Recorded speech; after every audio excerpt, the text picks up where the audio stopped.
ሰላም ጤና ይስጥልኝ ውድ ተመልካቾቻችን እንደምን አድራችኋል? የአውሎ ሚዲያ ነው። የጥቅምት 21 2013 ዓ.ም የአውሎ ማለዳ ዜናዎቻችን ነው ጀምሯል። ሀገር ተክለ ብርሃን ነው። የአውስትራሊያ ፓርላማ አባል ማርክ ቡትለር ስለ ኢትዮጵያ ባደረጉት ንግግር ተቃዋሚ ፓርቲዎች እንዲፈቱ በኦሮሚያ የተሰማራው የኮማንድ ፖስት እንዲነሳም ጠይቀዋል። Thank you, Deputy Speaker. Abiy Ahmed, the Prime Minister of Ethiopia, came to power in April 2018 on a platform of national unity. He implemented a raft of reforms to strengthen institutions and to increase political inclusivity and freedoms. Abiy was awarded the 2019 Nobel Peace Prize for making peace with neighbouring Eritrea after a devastating two-decade conflict alongside his domestic reforms. Many Western powers welcomed the new approach of Abiy, hoping for deep reform in an emerging economic power that plays a key strategic role in a region increasingly contested by Middle Eastern powers and by China. Now, just 1 year on, the Ethiopian leader has a very different reputation. Several experts have voiced their concerns that not only has he failed to live up to his early promises, he's unleashed a wave of repression, locking up those he once freed, advancing a dangerous form of nationalism and indefinitely postponing elections. The most vocal unrest was in the Ethiopian state of Oromia, where there have been waves of protests since the killing of a popular Oromo artist and activist, Hachalu Hundessa, in Addis Ababa, the capital. An estimated 180 people died in the violence, some murdered by mobs, others shot by security forces. Private property and government offices were set alight or damaged, and several thousand people, including opposition leaders, were arrested. The government says Hachalu was murdered by Oromo nationalist militants as part of a wider plot to derail its reform agenda, an accusation rejected by the Oromo community. These same Oromo nationalists have since joined the opposition, accusing the Prime Minister of planning to replace the ethnic-based federal system with a more centralised state. Tragically, with all this unrest, Ethiopians are experiencing a turbulent transition. Australia has long been an ally of Ethiopia, and my constituency in Adelaide comprises growing numbers of concerned citizens regarding the political situation in Oromia.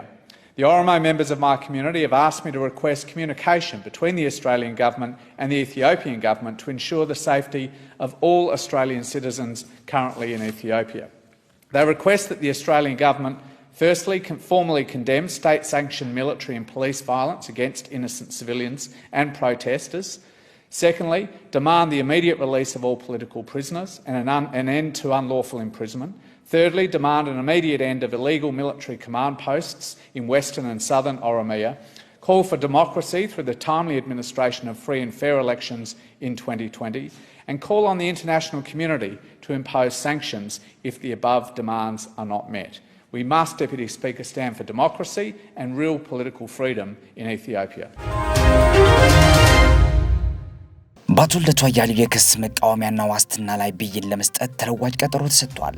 አቶ ልደቱ አያሌው በተከሰሱበት ሁለተኛው ህገ መንግስቱን ለማፍረስ በማሰብ የሽግግር ሰነድ በማዘጋጀት ወንጀል ክስ ያቀረቡት ዋስትና ጥያቄ የተቀረጸው ድምጽ ግልባጭ ባለሙያ እረፍት በመምጣቱና ከመዝገብ ጋር ባለመያያዙ ምክንያት የክስ መቃወሚያውና ዋስትናው ላይ ብይን ለመስጠት ፍርድ ቤቱ ለህዳር 11 2013 ዓ.ም ተለዋጭ ቀጠሮ ሰጥቷል። አቶ ልደቱ አያሌው ከዚህ በፊት በተከሰሱበት ህገወጥ የጦር መሳሪያ ይዞ መገኘት ወንጀል የምስራቅ ሸዋ ዞን ከፍተኛ ፍርድ ቤት 100,000 ብር ዋስ አስይዘው እንዲወጡ መፍቀዱን ተከትሎ ይግባኝ የቀረበለት ምስራቅ ምድብ ፍርድ ቤት ዋስትናውን ማጽናቱን ይታወሳል። ፖሊስም በዚህ ሁለተኛ ክስ በመመስረቱ አለመፈታቱን ገልጾ ነበር። አቶ ልደቱ አያሌው ያሉበት የጤና ሁኔታ ሕክምና ካላገኙ አስጊ መሆኑን የሚገልጽ የሕክምና ማስረጃ ባሳለፍነው አርብ ለፍርድ ቤቱ በማቅረብ ከዚህ በፊት የተደረገላቸውን የልብ ቀዶ ጥገና የተገጠመላቸውን ሰው ሰራሽ መሳሪያ ተከትለው የሕክምና ቀጠሯቸው በማለፍ በድንገት ህይወታቸው አደጋ ላይ ሳይወድቅ በፊት ውጭ ወጥተው ታክመው ለመመለስ ዋስትና እንዲፈቀድላቸው ጠይቀው እንደነበርም ይታወሳል። በወቅቱ አቃቤ ሕግም ዋስ ቢወጡ በዛው ሊቀሩ ይችላሉ ሲል ዋስትናውን ተቃውሞ ተከራክሮ የነበረ ሲሆን የኦሮሚያ ጠቅላይ ፍርድ ቤት ምስራቅ ምድብ ወንጀል ችሎትም ዋስትናው ላይ ትላንት ቀጠሮ የያዘ ቢሆንም በባለሙያው አለመኖር ምክንያት የዋስትና ጥያቄውም ሆነ የመጀመሪያ ደረጃ መቃወሚያ ክርክር ተገልብጦ ከመዝገብ ጋር ባለመያያዙ ለዋስትናውም ሆነ ለመጀመሪያ ደረጃ መቃወሚያ ብይን ለመስጠት ለህዳር 11 2013 ዓ.ም ተለዋጭ ቀጠሮ ተሰጥቷል።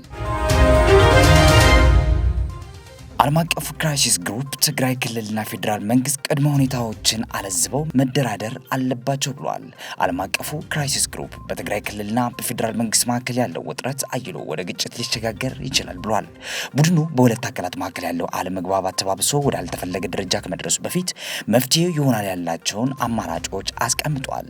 በመፍትሄ ሀሳብነት በዋነኝነት የተቀመጠው የፌዴራል መንግስትም ሆነ የትግራይ ክልል መንግስት ያስቀመጣቸውን ቅድመ ሁኔታዎችን አለዝበው ለድርድር መቅረብ አለባቸው ነው። ክራይሲስ ግሩፕ የፌዴራል መንግስት በሚቀጥለው ሳምንት ለክልሎች በጀት ማከፋፈል የሚጀምርበት ወቅት እንደሆነም ይጠቅሳል። ይሁን እንጂ የፌዴሬሽን ምክር ቤት ውሳኔ ተከትለው የፌዴራል መንግስት ለትግራይ ክልል የበላይ አካል በጀት አልሰጥም ማለቱን በማስታወስ ይህ በሁለቱ አካላት መካከል ያለው ውጥረት ከፍ ሊያደርገው እንደሚችልም ገልጸዋል። የፌዴራል መንግስት ለትግራይ ክልል የሚውለው በጀት እንደ ከዚህ ቀደሙ በክልሉ በቀጥታ ሳይሆን በወረዳና በከተማ ደረጃ ላሉ የመንግስት እርከኖች በጀቱ ይተላለፋል ማለቱ ይታወሳል።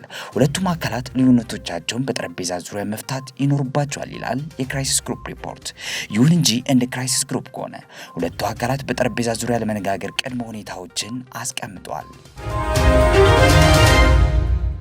የኢትዮጵያ አየር መንገድ የ2020 ምርጥ የአፍሪካ ጭነት አየር መንገድ ሽልማት አሸንፏል። አየር መንገዱ ቤስት ካርጎ ኤርላይን የተሰኘው ይህ ሽልማት ያገኘው ዘርፉ በኮሮና ቫይረስ ወረርሽኝ በተጎዳበት ጊዜ የካርጎ አገልግሎት በስኬት በማከናወኑ ነው። የአቪዬሽን ዘርፉ ተዋናዮች ከክስረት ለመዳን በሚጥሩበት በዚህ አስቸጋሪ ዓመት ለሽልማት እንዲበቃ አመራሩና ሰራተኞቹ ላበረከቱት አስተዋጽኦ አየር መንገዱ ምስጋናውን አቅርበዋል።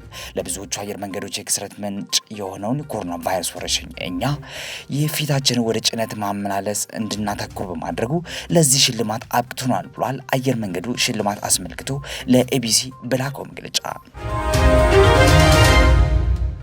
አትሌት ለተሰንበት ግደይ የጥቅምት ወር ምርጥ አትሌት ለመሆን በእጩነት ቀርባ እየተወዳደረች ትገኛለች።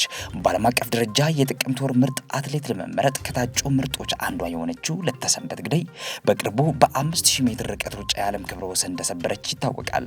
አትሌቷ እንድታሸንፍ የሚፈልግ ሰው በዓለም አቀፍ የአትሌቲክስ የፌዴሬሽን ትዊተር ገጽ ሄዶ መምረጥ ወይም ሪትዊት ማድረግ ይጠበቅበታል። ፖሊስ 300,000 ብር ነባሩና አዲሱን የሐሰተኛ ገንዘብ ኖት ይዟል። ፌዴራል ፖሊስ ኮሚሽን ወንጀል ምርመራ ቢሮ 300,000 ብር የሚጠጋ ነባሩና አዲሱን ሐሰተኛ የገንዘብ ኖት መያዙን አስታውቀዋል።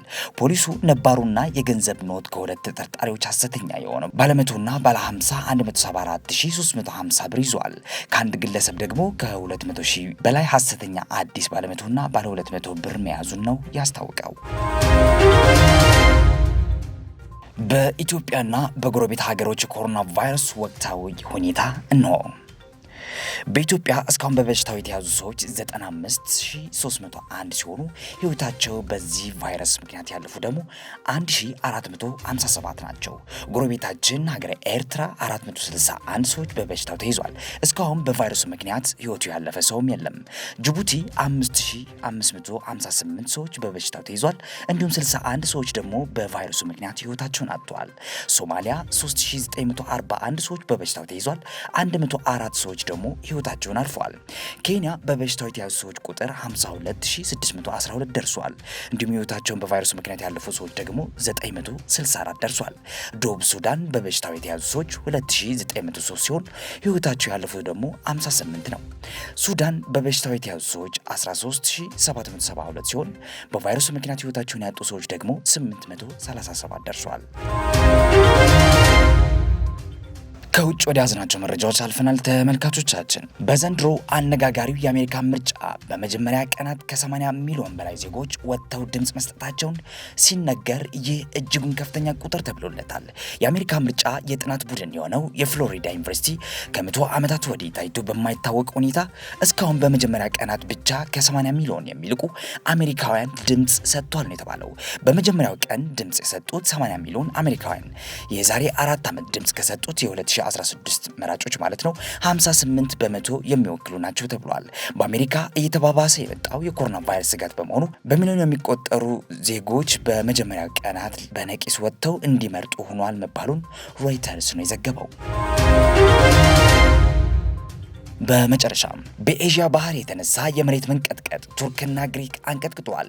በኤዥያን ባህር የተከሰተውን ጠንካራ የመሬት መንቀጥቀጥ ቱርክና ግሪክ ደርሶ ህንፃዎችን እንዲደረምሱ ምክንያት ሆኗል የተባለው በቱርክ ወደብ አቅራቢያ በምትገኘው አዝመር ከተማ ያሉ እማኞች ለሮይተርስ እንደተናገሩት 7 በሬክተር ስኬል ያለው የመሬት መንቀጥቀጥ ከተከሰተ በኋላ ሰዎች ወደ ጎዳና ወጥተው ነበር። የመሬት መንቀጥቀጡ እስከ ቱርክ ኢስታንቡል ግሪክ ደሴቶች መድረሱንም የተገለጸ ሲሆን ባለስልጣናት ምንም ጉዳት ባይከሰትም ብዙ ሰው ጭንቅ ውስጥ ነው ብለዋል። የቱርክ ሀገር ውስጥ ሚኒስቴር ስሌማን ሶይሉ በአዝመር ከተማ በምትገኘው 6 ህንፃዎች መደረመሳቸውን ተናግረዋል። የአርባናይዜሽን ሚኒስትር ሙራት ክሩሞ የተደረመሰውን ህንፃዎች 6 መሆናቸውን በፍርስራሾቹ ውስጥ ሰዎች መኖራቸውን ገልጿል። የአዝመር ከንቲባ እንዳሉት ደግሞ 20 ህንፃዎች በመሬት መንቀጥቀጥ ተደርምሰዋል። ተመልካቾቻችን የዛሬ ጥቅምት 21 2013 ዓ.ም የአውሎ ማለዳ ዜናዎቻችን እኚህ የሰማችኋቸው ነበሩ። ከዜናዎቹ ጋር አብሬያችሁ ሀገር ተክለ ብርሃን ነበርኩኝ። ሰላም፣ መልካም ቀን።